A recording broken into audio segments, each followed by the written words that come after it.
पिछले दिनों के विच एक रौला जिहड़ा कनेडा की धरती तो शुरू होया पर उहदी गूंज जिहड़ी मुसलसल पंजाब दे विच सुनाई दित्ती। मसला सीगा कि 700 स्टूडेंट जिहदे विच बच्चे बच्चियां सारे शामिल सन कि उन्हां नूं डिपोर्ट किया जा रहा, भाव देश निकाला कनेडा तो। वो सारी कहानी तुसीं सुनी होनी आ, समझी होनी आ कि दरअसल ब्रजेश मिश्रा नाम का एक एजेंट सारी गेम पा गया। हालांकि कुछ लोगों का कहना सी, सानू कैनेडा तो फोन भी आए कि कुछ स्टूडेंट बई अपने कागजात दस्तावेज वगैरह नहीं दिखा रहे, हो सकता है यह गलत हो। असी उस बहस नूं छड्ड के कि किन्ने गलत है किन्ने सही है। पंजाब दे विच जो पंजाब गौरमेंट कुछ चंगा करन जा रही है, अज आम तौर पर साडे ते ठप्पा लगता कि असी बेहद नकारात्मक रिपोर्टिंग करते हैं, नकारात्मक एनालिसिस करते हैं या सरकार प्रति कुछ ज़्यादा ही करड़े रहने। ये चीज़ां वैसे सही होनी चाहिए जदों तक तुसी सिर्फ सरकार नाल नीतिगत तौर पर आलोचनात्मक रहिंदे हो जां सहमत रहिंदे हो। जदों तुसी परसनल किसी नूं घिरना कर लग जाते हो, नफरत कर लग जाते हो, कहानी बिगड़ जाती है। खैर साडा वो विषय नहीं है, पर इत्थे जो पंजाब दे विच चल रहा है असी उस ते गल करांगे कि दरअसल सरकार इस मसले तो बाद थोड़ा जागी है, सुचेत हुई है, सुहिरद हुई है। हुण वो सुचेतता दे नाल सुहिरदता दे नाल अगे वधना शुरू कर दिया। जे अच्छे कदम पुट के अच्छे रिजल्ट दे देंदी है तो इस आशाई नूं असी इस प्राप्ति नूं छुटिया नहीं सकांगे। पर पहल कदमी की है, मैं दो रिपोर्टां का जिक्र करांगा विशेष तौर पर। एक रिपोर्ट आई है, तुसी अक्सर देखा होना अपने हरेक महीने जां तकरीबन कोई हरेक 10-15 दिन बाद किसी ना किसी कुड़ी की विथया आपां नूं सुनाई देंदी है, किसी ना किसी औरत की विथया आपां नूं सुनाई देंदी है कि मैनूं झांसे च लैके दुबई जां लागले होर मुल्कां च खड़िया गया, जिथे जाके सौदा किया गया, शोषण किया गया, बेहद तंगी च मुफलसी च ये जिहड़े इत्थों रवाना होए सुपने सी वो चकनाचूर हो गए। तो उत्थे ना सिर्फ उन्हां दा शोषण होया बल्कि उन्हां दे नाल गैर मनुखी वतीरा भी अख्तियार किया गया। खैर इहदे ते सरकार ने डाटा पहला तो कलैक्ट करना शुरू किया। देखो कोई भी चीज़ तुसीं तद वधिया कर सकते हो जदों तुहाडे कोल प्रॉपर डाटा होएगा।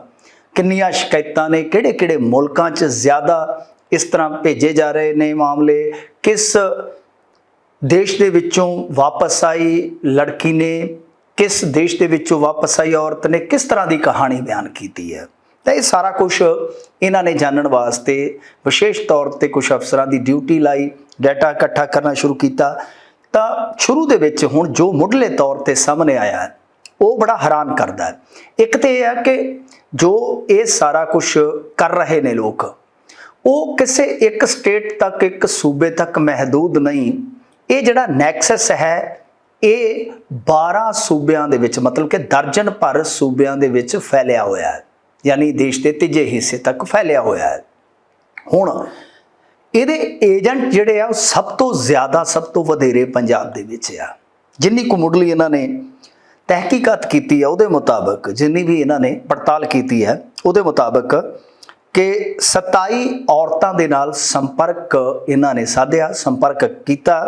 तो उहदे विचों 15 ने जिहड़ी आप बीती सुनाई है तो मामले दर्ज करवाए। मतलब 12 नूं छड्ड के हुण वो क्यों छड्डे गए हैं ये तो पुलिस ऑफिशियल्स दस सकते हैं, जां हो सकता कई बार कई परिवार अपने आप ही फैसला कर लेंदे ने कि असी कानूनी लड़ाई च नहीं पैना। कई दिक्कतां हुंदियां ने, कई मजबूरियां हुंदियां ने। खैर तो मुढ़ले तौर पर जो सामने आया उन्हां दे विचों जिहड़े कुछ तत्थ प्रगट हुंदे ने उन्हां दे मुताबिक 12 सूबे जिहड़े पंजाब, दिल्ली, राजस्थान, कर्नाटक, वैस्ट बंगाल, गुजरात, उत्तर प्रदेश, हरियाणा, झारखंड, उत्तराखंड, महाराष्ट्र, केरल, ये सारे सूबे जिहड़े आ इस तरह की मनुखी समगलिंग दे विच किते ना किते दागी हैगे ने। ते सब तो ज़्यादा एजेंट पंजाब दे विच ही इस वेले एक्टिव ने। दरअसल ये सारा कुछ हो किदां रहा है ਉਹਦੇ ਤੇ ਜ਼ਰੂਰ ਆਪਾਂ ਥੋੜ੍ਹਾ ਜਿਹਾ ਚਾਨਣਾ ਪਾਉਣ ਦਾ ਯਤਨ ਕਰਾਂਗੇ, ਜਾਣਕਾਰੀ ਸਾਂਝੀ ਕਰਨ ਦਾ ਯਤਨ ਕਰਾਂਗੇ। ਆਮ ਤੌਰ 'ਤੇ ਆਪਾਂ ਪਿੰਡਾਂ 'ਚ ਵੇਖਦੇ ਹਾਂ, ਆਪਣੇ ਪਿੰਡਾਂ ਦੀ ਵਸੋਂ ਦਾ ਇੱਕ ਹਿੱਸਾ ਬਹੁਤ ਪਛੜਿਆ ਹੁੰਦਾ ਹੈ, ਗਰੀਬੀ ਨਾਲ ਘੁਲ ਰਿਹਾ ਹੁੰਦਾ ਹੈ, ਪਰ ਹਰੇਕ ਬੰਦੇ ਦੀ ਇੱਕ ਚਾਹਤ ਧਿਰ ਹੁੰਦੀ ਹੈ ਨਾ ਕਿ ਜ਼ਿੰਦਗੀ 'ਚ ਅੱਗੇ ਵਧਿਆ ਜਾਵੇ। ਉਹ ਜਿਹੜੇ ਲੋੜਵੰਦ ਪਰਿਵਾਰ ਨੇ, ਇਹ ਏਜੰਟ ਉਹਨਾਂ ਨੂੰ ਨਿਸ਼ਾਨਾ ਬਣਾਉਂਦੇ ਨੇ। ਨਿਸ਼ਾਨਾ ਕਿੱਦਾਂ ਬਣਾਉਂਦੇ ਆ ਕਿ ਫਲਾਣੇ ਦੇਸ਼ ਦੇ ਵਿੱਚ ਬੁਟੀਕ ਵਾਸਤੇ, ਸਿਲਾਈ ਵਾਸਤੇ, ਕਢਾਈ ਵਾਸਤੇ ਵਗੈਰਾ ਵਗੈਰਾ, ਸਲੂਨ ਵਾਸਤੇ, ਇਹਦੇ ਵਾਸਤੇ, ਉਹਦੇ ਵਾਸਤੇ, ਬਈ ਇਹ ਸਾਨੂੰ ਕੁਛ ਔਰਤਾਂ ਚਾਹੀਦੀਆਂ ਨੇ ਕੰਮ ਵਾਸਤੇ, ਲੇਡੀਜ਼ ਚਾਹੀਦੀਆਂ ਨੇ। ਫਿਰ ਉਸ ਤੋਂ ਬਾਅਦ ਤੁਹਾਨੂੰ ਪਤਾ ਹੀ ਹੈ ਕਿ ਜਦੋਂ ਹੁਣ ਕੋਈ ਵੀ ਮਸ਼ਹੂਰੀ ਹੈ, ਵੈਸੇ ਅੱਜ ਕੱਲ੍ਹ ਤੁਸੀਂ ਇੱਕ ਚੀਜ਼ ਦੇਖੀ ਹੋਣੀ ਹੈ, ਆਹ ਫੇਸਬੁੱਕ ਵੀ ਬਹੁਤ ਫਸਾ ਰਿਹਾ ਹੈ। ਬਹੁਤ ਸਾਰੇ ਨੌਜਵਾਨ ਇਸੇ ਤਰ੍ਹਾਂ ਝਾਂਸੇ 'ਚ ਆ ਜਾਂਦੇ ਆ ਕਿ ਫਲਾਣਾ ਇੰਨੇ ਬੈਂਡ ਦੇ ਵਿੱਚ ਹੀ ਜੀ ਕੰਮ ਕਰਵਾ ਰਿਹਾ, ਉਹ ਬੈਂਡ ਵਜਾ ਰਹੇ ਆ। ਪਿੱਛੇ ਜੇ ਇੱਕ ਜੋੜੇ ਦਾ ਖੁਲਾਸਾ ਹੋਇਆ ਸੀਗਾ, ਪਤਨੀ ਤੇ ਕ੍ਰਿਸਪੀ ਖਹਿਰਾ ਜਿਹੜੀ ਆ ਉਹ ਭੱਜੀ ਹੋਈ ਆ ਕੈਨੇਡਾ, ਤੇ ਜਿਹੜਾ ਪਤੀ ਆ ਉਹ ਜੇਲ੍ਹ ਯਾਤਰਾ ਤੇ ਆ। ਉਹਨਾਂ ਨੇ ਕਿਹਾ ਸੀਗਾ ਕਿ 4.5 ਬੈਂਡ ਦੇ ਵਿੱਚ ਹੀ ਭੇਜ ਦਿਆਂਗੇ ਤੁਹਾਨੂੰ, ਤੇ ਭੇਜਿਆ ਕਿੱਥੇ? ਸੜਕਾਂ ਤੇ। ਖਾਓ ਤੱਕੇ ਆਪ, ਕਰੋੜਾਂ ਛੱਕ ਕੇ ਇੱਕ ਬਾਹਰ ਆ ਇੱਕ ਅੰਦਰ ਆ। ਸਿਰਫ ਇੱਕ ਝਾਂਸਾ ਦਿੱਤਾ, ਮਸ਼ਹੂਰੀ ਦਿੱਤੀ, ਐਡ ਦਿੱਤੀ। ਉਹ ਐਡ ਸਾਰਿਆਂ ਨੂੰ ਟੁੰਬ ਜਾਂਦੀ ਹੁੰਦੀ ਆ, ਜਿਹੜੀ ਆਕਰਸ਼ਿਤ ਹੋਵੇ, ਜਿਹੜੀ ਹਟਵੀਂ ਹੋਵੇ। ਤਾਂ ਇਸ ਤਰ੍ਹਾਂ ਦੀਆਂ ਐਡਾਂ ਜਿਹੜੀਆਂ ਉਹ ਫਸਾ ਲੈਂਦੀਆਂ ਜਦੋਂ ਆਮ ਬੰਦੇ ਤੱਕ ਪਹੁੰਚਦੀਆਂ। ਅੱਜ ਕੱਲ੍ਹ ਉਹ ਬਹੁਤ ਸੌਖਾ ਜ਼ਰੀਆ, ਕਿਉਂਕਿ ਸਾਰਿਆਂ ਕੋਲ ਆਪਣੇ ਕੋਲ ਸਮਾਰਟਫੋਨ ਨੇ। ਤਾਂ ਉਸ ਤੋਂ ਬਾਅਦ ਕੀ ਹੁੰਦਾ ਕਿ ਉਹ ਜਿਹੜੇ ਇਸ਼ੂਕ ਹੁੰਦੇ ਆ ਕਿ ਆਪਣੇ ਦਿਨ ਬਦਲੀਏ, ਤੇ ਖਾਸ ਤੌਰ 'ਤੇ ਜਿਨ੍ਹਾਂ 'ਚ ਕੁੜੀਆਂ ਵੀ ਸ਼ਾਮਲ ਹੁੰਦੀਆਂ ਕਿ ਬਈ ਉਹ ਕੁਝ ਘਰਾਂ 'ਚ ਕੁੜੀਆਂ ਪੜ੍ਹੀਆਂ ਹੁੰਦੀਆਂ ਨੇ, ਉਹਨਾਂ ਦੀ ਤੀਬਰ ਇੱਛਾ ਹੁੰਦੀ ਹੈ ਕਿ ਅਸੀਂ ਆਪਣੇ ਮਾਪਿਆਂ ਦਾ, ਭੈਣ ਭਰਾਵਾਂ ਦਾ ਬੋਝ ਵੰਡਾ ਸਕੀਏ। ਜਾਂ ਕਈ ਵਾਰ ਮਾਪੇ ਵੀ ਕਹਿ ਦਿੰਦੇ ਆ ਕਿ ਧੀਏ ਤੂੰ ਚਲੀ ਜਾ। ਸੋ ਉਸ ਤੋਂ ਬਾਅਦ ਫਿਰ ਉਹਨਾਂ ਦੇ ਨਾਲ ਇਹ ਗੇਮ ਸਾਰੀ ਸ਼ੁਰੂ ਹੁੰਦੀ ਹੈ। ਪਰ ਇਸ ਤੋਂ ਪਹਿਲਾਂ ਜੇ ਇਸ ਮੋਡਸ ਆਪਰੈਂਡੀ ਨੂੰ ਤੁਸੀਂ ਦੇਖੋਗੇ ਤਾਂ ਸਾਰਾ ਕੁਝ ਚੈੱਕ ਕੀਤਾ ਜਾਂਦਾ, ਵੈਰੀਫਾਈ ਕੀਤਾ ਜਾਂਦਾ ਹੈ ਬਹੁਤ ਬਰੀਕ ਬੀਨੀ ਦੇ ਨਾਲ ਕਿ ਇਹਨਾਂ ਦੇ ਘਰ ਕੋਈ ਪੁਲਿਸ ਮੁਲਾਜ਼ਮ ਤੇ ਨਹੀਂ ਹੈਗਾ, ਨੇੜਲਾ ਤੇੜਲਾ ਕੋਈ ਆਫੀਸਰ ਤੇ ਨਹੀਂ ਹੈਗਾ, ਕੋਈ ਰਾਜਨੀਤਿਕ ਪਹੁੰਚ ਤੇ ਨਹੀਂ ਹੈਗੀ ਇਹਨਾਂ ਦੀ, ਕੋਈ ਇਲਾਕੇ ਦੇ ਜ਼ੋਰਾਵਰ ਬੰਦੇ ਦੇ ਨਾਲ ਕੋਈ ਇਹਨਾਂ ਦੇ ਅੱਛੇ ਤਾਲੁਕਾਤ ਤੇ ਨਹੀਂ ਹੈਗੇ, ਕਿਉਂਕਿ ਡਰਦੇ ਨੇ ਨਾ ਕਿ ਸਾਡਾ ਜਲੂਸ ਨਿਕਲ ਜਾਏਗਾ। ਜਿਹੜਾ ਏਜੰਟ ਆ ਉਹਦੀ ਬਹੁਤ ਧੁਨਾਈ ਹੋਏਗੀ, ਬਹੁਤ ਧੁਲਾਈ ਹੋਏਗੀ, ਉਹਦੀ ਸਰਵਿਸ ਚੰਗੀ ਤਰ੍ਹਾਂ ਹੋਏਗੀ।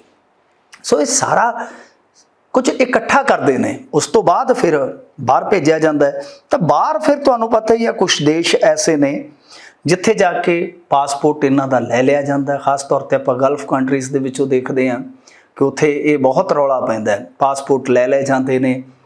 ਤੇ ਸਭ ਤੋਂ ਵੱਡੀ ਗੱਲ ਇਹ ਆ ਕਿ ਉੱਥੇ ਹੁਣ ਚੋਰੀ ਦੀ ਸਜ਼ਾ ਬੜੀ ਜ਼ਿਆਦਾ ਹੈ। ਜੇ ਕੋਈ ਬੋਲਣ ਦਾ ਯਤਨ ਕਰੇ ਜਾਂ ਕੋਈ ਵਿਰੋਧ ਕਰਨ ਦਾ ਯਤਨ ਕਰੇ ਤੇ ਉਹਨੂੰ ਇੱਕੋ ਦਾਬਾ ਮਾਰਿਆ ਜਾਂਦਾ ਹੈ ਕਿ ਤੇਰੇ ਤੇ ਚੋਰੀ ਦਾ ਮੁਕੱਦਮਾ ਦਰਜ ਹੋ ਜਾਊਗਾ। ਤੇ ਉੱਥੇ ਤੁਹਾਨੂੰ ਪਤਾ ਚੋਰੀ ਦੀ ਸਜ਼ਾ ਕਿੰਨੀ ਭਿਆਨਕ ਆ। ਅਗਲਾ ਡਰਦਾ ਚੁੱਪ ਕਰ ਬੈਂਦਾ, ਚੁੱਪ ਕਰ ਬੈਂਦਾ ਹੈ ਕਿ ਛੱਡੋ ਖੜਾ, ਜਦੋਂ ਵੇਲਾ ਕਵੇਲਾ ਹੋਏਗਾ ਤਾਂ ਦੇਖੀ ਜਾਏਗੀ। ਤਾਂ ਬਈ ਇਹਦੇ 'ਚ ਕੀ ਹੈ ਕਿ ਉਹ ਫੋਨ ਰੱਖ ਲੈਂਦੇ ਨੇ, ਬਹੁਤ ਕੁਝ ਕਰਦੇ ਨੇ।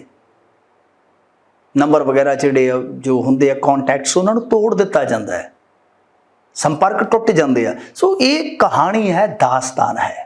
ਤਾਂ ਸਰਕਾਰ ਇਹਦੇ ਤੇ ਕੰਮ ਕਰ ਰਹੀ ਆ। ਇਹਦੇ ਤੇ ਮੈਂ DGP ਸਾਹਿਬ ਦਾ ਇੱਕ ਆਫੀਸ਼ੀਅਲ ਬਿਆਨ ਵੀ ਦੇਖਿਆ ਜਿਹਦੇ 'ਚੋਂ ਕਹਿ ਰਹੇ ਆ ਕਿ ਜਿਹੜਾ ਇਹ ਇੰਟਰਸਟੇਟ ਨੈਕਸਸ ਆ, ਇਸ ਨੂੰ ਅਸੀਂ ਤੋੜ ਕੇ ਰਹਾਂਗੇ। ਮਤਲਬ ਕਿ ਪੰਜਾਬ ਸਰਕਾਰ ਇਹਦੇ ਮਗਰ ਪਈ ਵੀ ਆ। ਪਰ ਇਸ ਤੋਂ ਅੱਗੇ ਮੈਂ ਜਿਵੇਂ ਤੁਹਾਨੂੰ ਦੱਸਿਆ ਕਿ ਕੈਨੇਡਾ ਦੇ ਵਿੱਚ ਜੋ ਦੇਸ਼ ਨਿਕਾਲੇ ਦਾ ਸਾਹਮਣਾ ਕਰ ਰਹੇ ਨੇ ਸੈਂਕੜੇ ਬੱਚੇ, ਉਹਦੇ ਕਰਕੇ ਸਰਕਾਰ ਜਿਹੜੀ ਹੈ ਉਹ ਕਾਫੀ ਸਰਗਰਮ ਨਜ਼ਰ ਆ ਰਹੀ ਹੈ। ਤਾਂ ਉਹਦੇ ਵਿੱਚ ਵੀ ਹੁਣ ਇੱਕ ਕਦਮ ਚੁੱਕਣ ਜਾ ਰਹੇ ਆ। ਜਿਵੇਂ ਆਪਾਂ ਇੱਕ ਨਾਮ ਲਿਆ ਬ੍ਰਜੇਸ਼ ਮਿਸ਼ਰਾ ਦਾ। ਕਮਾਲ ਦੀ ਗੱਲ ਹੈ ਕਿ ਬ੍ਰਜੇਸ਼ ਮਿਸ਼ਰਾ ਹਾਲ ਦੀ ਘੜੀ ਗਾਇਬ ਹੈ। ਮਤਲਬ ਕਿ ਉਸ ਬੰਦੇ ਨੇ ਕਰੋੜਾਂ ਰੁਪਇਆ ਇਕੱਠਿਆਂ ਕੀਤਾ। ਫਿਰ ਸਟੂਡੈਂਟਸ ਦੇ ਮੁਤਾਬਕ ਉਹਨਾਂ ਨੂੰ ਫਰਜ਼ੀ ਆਫਰ ਲੈਟਰ ਦੇ ਕੇ ਮਾਈਗ੍ਰੇਸ਼ਨ ਕਰਵਾ ਕੇ ਇੱਕ ਕਾਲਜ ਤੋਂ ਦੂਜੇ ਕਾਲਜ 3-4 ਸਾਲ ਗੁੰਮਰਾਹ ਕਰਕੇ ਆਪ ਪਤਾ ਨਹੀਂ ਕਿੱਧਰ ਟਿਪ ਗਿਆ। ਪਰ ਹੁਣ ਸਰਕਾਰ ਕੀ ਕਰਨ ਜਾ ਰਹੀ ਹੈ ਕਿ ਜਿਹੜੇ ਇਸ ਤਰ੍ਹਾਂ ਦੇ ਏਜੰਟ ਨੇ, ਖਾਸ ਤੌਰ ਤੇ ਕੈਨੇਡਾ US ਦੇ ਵਿੱਚ ਜਾਣ ਦੀ ਜਿਹੜੀ ਦੌੜ ਲੱਗੀ ਹੋਈ ਆ, ਤਾਂ ਉਹ ਜਿਹੜਾ ਫਾਇਦਾ ਚੁੱਕ ਰਹੇ ਨੇ ਏਜੰਟ ਇਸ ਤਰ੍ਹਾਂ ਦੇ ਵੀ ਹੈ ਕਿ ਜਿਹੜੇ ਇੱਥੋਂ ਡੌਂਕੀ ਲਾ ਕੇ ਅਮਰੀਕਾ ਪਹੁੰਚਣ ਦੇ ਜ਼ਿਆਦਾ ਹੀ ਚਾਹਵਾਨ ਆ, ਉਹਨਾਂ ਨੂੰ ਕਹਿ ਦਿੰਦੇ ਕਿ ਆ ਜਾਓ ਮਿੱਤਰੋ। ਇੱਥੋਂ ਵੀ ਪੈਸਾ ਲੈਂਦੇ, ਫਿਰ ਇੰਡੋਨੇਸ਼ੀਆ 'ਚ ਜਾ ਕੇ ਬੰਦੀ ਬਣਾ ਕੇ ਉੱਥੇ ਵੀ ਲੱਖਾਂ ਕਰੋੜਾਂ ਰੁਪਈਆ ਵਸੂਲ ਕਰ ਲੈਂਦੇ ਨੇ। ਇਹ ਪਿਛਲੀਆਂ ਜੇ ਤੁਸੀਂ 1-2 ਮਹੀਨੇ ਦੀਆਂ ਕਹਾਣੀਆਂ ਚੱਕ ਕੇ ਦੇਖ ਲਵੋ ਨਾ, ਫਿਰ ਤੁਹਾਨੂੰ ਇਲਮ ਹੋ ਜਾਏਗਾ ਕਿ ਖੇਡ ਕਿੰਨੇ ਖਤਰਨਾਕ ਪੱਧਰ ਤੇ ਪਹੁੰਚ ਚੁੱਕੀ ਆ। ਹੁਣ ਟਰੈਵਲ ਏਜੰਟਾਂ ਤੇ ਇਸ ਤਰ੍ਹਾਂ ਇੱਕ ਸਿਕੰਜਾ ਕੱਸਿਆ ਜਾਏਗਾ ਕਿ ਪੰਜਾਬ ਦੇ ਵਿੱਚ ਪਹਿਲਾਂ ਤੇ ਸਾਰੇ ਲਾਇਸੈਂਸ ਵਗੈਰਾ ਜਿਹੜੇ ਆ ਉਹ ਬਹੁਤ ਬਰੀਕੀ ਨਾਲ ਚੈੱਕ ਕੀਤੇ ਜਾਊਗੇ। ਇਸ ਤੋਂ ਇਲਾਵਾ ਸਭ ਤੋਂ ਵੱਡਾ ਪੰਗਾ ਇਹ ਪੈਣ ਜਾ ਰਿਹਾ ਹੈ ਕਿ ਜਿਹੜੇ ਏਜੰਟ ਨੇ ਉਹਨਾਂ ਨੂੰ ਆਪਣੀ ਪ੍ਰਾਪਰਟੀ ਤੋਂ ਇਲਾਵਾ ਗਹਿਣੇ ਗੱਟੇ ਦਾ ਸਾਰਾ ਬਿਊਰਾ ਦੇਣਾ ਪਵੇਗਾ। ਮਸਲਨ ਤੁਸੀਂ ਦੇਖਿਆ ਹੋਣਾ, ਜਿੱਦਾਂ ਆਪਣੇ ਪੋਲੀਟੀਸ਼ੀਅਨ ਹੈ ਜਦੋਂ ਇਲੈਕਸ਼ਨ ਲੜਦੇ ਨੇ ਤਾਂ ਉਸ ਤੋਂ ਪਹਿਲਾਂ ਇੱਕ ਹਲਫਨਾਮਾ ਦਿੰਦੇ ਆ ਕਿ ਮੇਰੇ ਕੋਲ ਕਿੰਨੀ ਪ੍ਰਾਪਰਟੀ ਹੈ, ਮੇਰੀ ਵਾਈਫ ਦੇ ਨਾਮ ਕੀ ਹੈ, ਕਿੰਨੀਆਂ ਲਾਇਬਿਲਟੀਜ਼ ਨੇ, ਉਹ ਸਾਰਾ ਕੁਝ ਆਉਂਦਾ ਹੈ, ਕਿੰਨਾ ਕਰਜ਼ਾ ਹੈ, ਉਹ ਸਾਰਾ ਕੁਝ ਉਹ ਵਿੱਚ ਲਿਖਿਆ ਜਾਂਦਾ ਹੈ। ਤਾਂ ਬਈ ਇਹ ਮਸਲਾ ਜਿਹੜਾ ਹੁਣ ਜਿਹੜੇ ਸਹੀ ਢੰਗ ਨਾਲ ਕੰਮ ਕਰਦੇ ਆ, ਸਹੀ ਜਾਣਕਾਰੀ ਦਿੰਦੇ ਆ ਲੋਕਾਂ ਤੱਕ, ਉਹ ਏਜੰਟ ਵੀ ਕੱਸੇ ਜਾਣਗੇ ਕਿਉਂਕਿ ਚੂੜੀ ਸਾਰਿਆਂ ਦੀ ਟਾਈਟ ਹੋਣ ਜਾ ਰਹੀ ਆ। ਤਾਂ ਮਤਲਬ ਸਰਕਾਰ 2 ਕਦਮ ਚੁੱਕੇਗੀ ਮੁੱਢਲੇ ਤੌਰ ਤੇ, ਜਿੰਨਾ ਕੁ ਨਜ਼ਰ ਆ ਰਿਹਾ ਕਿ ਇੱਕ ਤਾਂ ਜੋ ਇਹ ਸਾਡੀਆਂ ਪੰਜਾਬ ਦੀਆਂ ਧੀਆਂ ਨੇ ਜਿਹੜੀਆਂ ਉੱਧਰ ਜਾ ਕੇ ਰੋਲੀਆਂ ਜਾ ਰਹੀਆਂ ਨੇ, ਜਿਨ੍ਹਾਂ ਦੇ ਗਾਂ ਸੌਦੇ ਹੁੰਦੇ ਨੇ, 5-5 ਥਾਂ ਤੇ ਹਿੱਸੇ ਪੈਂਦੇ ਨੇ, ਉਹਨਾਂ ਦਾ ਕੀ ਹਸ਼ਰ ਹੁੰਦਾ ਹੈ, ਉਹ ਕਹਾਣੀਆਂ ਬਿਆਨ ਕਰਦੀਆਂ ਨੇ। ਤਾਂ ਇਸ ਤੋਂ ਇਲਾਵਾ ਜਿਹੜੇ ਫਿਰ ਉਹ ਏਜੰਟ ਨੇ ਜਿਹੜੇ ਅਮਰੀਕਾ ਕੈਨੇਡਾ ਵੀ ਘਲਾ ਰਹੇ ਨੇ, ਵੱਡੇ ਪੱਧਰ ਤੇ ਕੰਮ ਕਰ ਰਹੇ ਨੇ, ਦੋਨਾਂ ਹੀ ਮਾਮਲਿਆਂ 'ਚ ਸਰਕਾਰ ਸਖਤ ਹੋਣ ਜਾ ਰਹੀ ਹੈ ਔਰ ਹੋਣਾ ਵੀ ਚਾਹੀਦਾ। ਯੂਕੇ ਦੇ ਵਿੱਚ ਵੇਖੋ ਕੀ ਹੋਇਆ ਕਿ ਜਦੋਂ ਉਹਨਾਂ ਨੇ ਥੋੜੀ ਜਿਹੀ ਆਪਣੀ ਵੀਜ਼ਾ ਪਾਲਿਸੀ ਲਿਬਰਲ ਕੀਤੀ ਤਾਂ ਕੁਝ ਏਜੰਟਾਂ ਨੇ ਸਕੂਲ ਦੇ ਸਰਟੀਫਿਕੇਟਾਂ ਤੋਂ ਲੈ ਕੇ ਹੋਰ ਪਤਾ ਨਹੀਂ ਕਿੱਥੋਂ ਤੱਕ ਦੇ ਕਾਗਜ਼ਾਤ ਜਿਹੜੇ ਆ ਉਸ ਤਰ੍ਹਾਂ ਦੇ ਲਾ ਦਿੱਤੇ। ਤਾਂ ਅੱਜ ਕੀ ਹੈ, ਅੱਜ ਉਹਨਾਂ ਨੇ ਹੁਣ ਅਗਲੀ ਜਿਹੜੀ ਜਨਵਰੀ ਆਏਗੀ ਉਹਦੇ ਤੱਕ ਇਹ ਬੰਦ ਕਰ ਦਿੱਤਾ ਸਾਰਾ ਕੁਝ। ਉਦੋਂ ਤੱਕ ਤੇ ਠੀਕ ਹੈ ਚੱਲੇਗਾ ਕਿ ਸਪਾਊਸ ਨਹੀਂ ਜਾ ਸਕੇਗਾ, ਉਹ ਕਹਿੰਦੇ ਕਿ ਇਹਨਾਂ ਦਾ ਕੰਮ ਹੀ ਇਹੋ ਆ। ਸੋ ਇਸ ਕਰਕੇ ਸਾਨੂੰ ਇੱਧਰ ਬਈ ਦੇਖਣਾ ਪਵੇਗਾ, ਵਿਚਾਰਨਾ ਪਵੇਗਾ ਕਿ ਇਹ ਖੇਡ ਪੰਜਾਬ ਦੇ ਵਿੱਚ ਜਿੱਥੇ ਬਾਹਰ ਜਾਣ ਦੀ ਇੱਕ ਦੌੜ ਲੱਗੀ ਆ, ਉਹਦਾ ਕੀ ਕਾਰਨ ਆ, ਉਹਦੀਆਂ ਆਪਣੀਆਂ ਕੀ ਪਿਛੋਕੜੀ ਸਮੱਸਿਆਵਾਂ ਨੇ, ਉਸ ਸੰਕਟ ਦੇ ਕੀ ਹੱਲ ਨੇ, ਕੀ ਨਿਵਾਰਨ ਨੇ, ਉਹਦੇ ਤੇ ਕਿਤੇ ਬਾਅਦ 'ਚ ਗੱਲ ਹੋ ਸਕਦੀ ਆ। ਪਰ ਮੌਜੂਦਾ ਸਮੇਂ 'ਚ ਉਸ ਦੌੜ ਦੇ ਵਿੱਚ ਜਿਹੜੇ ਇਸ਼ੂਕ ਨੇ ਉਹਨਾਂ ਦਾ ਸ਼ੋਸ਼ਣ ਕਿੱਦਾਂ ਹੋ ਰਿਹਾ, ਉਹਦੇ ਬਾਬਤ ਹੁਣ ਇਹ ਜਿਹੜੀਆਂ ਕਹਾਣੀਆਂ ਸਾਹਮਣੇ ਆਈਆਂ ਤਾਂ ਸਰਕਾਰ ਉਹਦੇ ਪ੍ਰਤੀ ਗੰਭੀਰ ਹੋਈ ਆ। ਉਮੀਦ ਕਰਦੇ ਹਾਂ ਇਕੱਲੀ ਗੰਭੀਰ ਨਹੀਂ ਹੋਏਗੀ, ਇੱਕ ਦਿਨ ਇਹ ਸਾਰਾ ਕੁਝ ਬਦਲੇਗੀ। ਤੇ ਅਸੀਂ ਬੇਨਤੀ ਕਰਦੇ ਹਾਂ ਬਾਹਰ ਜਾਣ ਵਾਲਿਆਂ ਨੂੰ ਵੀ ਕਿ ਵੀਜ਼ਾ ਲੱਗਣ ਤੱਕ ਵੀ ਤੁਸੀਂ ਚੁਕੰਨੇ ਰਹੋ। ਸਾਰਾ ਕੁਝ ਹੋ ਸਕੇ ਤੇ ਆਪ ਹੀ ਕਰੋ, ਈਮੇਲ ਵਗੈਰਾ, ਪੱਤਰ ਵਿਹਾਰ, ਜੋ ਵੀ ਕਾਲਜ ਯੂਨੀਵਰਸਿਟੀ ਆ ਸਾਰਿਆਂ ਨਾਲ ਆਪ ਹੀ ਪੱਤਰ ਵਿਹਾਰ ਕਰੋਗੇ ਤੇ ਠੀਕ ਰਹੇਗਾ। ਸੋ ਇੰਨੀਆਂ ਬੇਨਤੀਆਂ, ਇੰਨੀਆਂ ਗੁਜ਼ਾਰਿਸ਼ਾਂ ਤੇ ਗੱਲਾਂ ਬਾਤਾਂ ਦੇ ਨਾਲ ਅੱਜ ਸਮਾਪਤੀ। ਅਗਲੀ ਵਾਰ ਫੇਰ ਮਿਲਦੇ ਹਾਂ, ਤਦ ਤੱਕ ਦਿਓ ਇਜਾਜ਼ਤ। ਸਾਰਿਆਂ ਨੂੰ ਸਤਿ ਸ਼੍ਰੀ ਅਕਾਲ।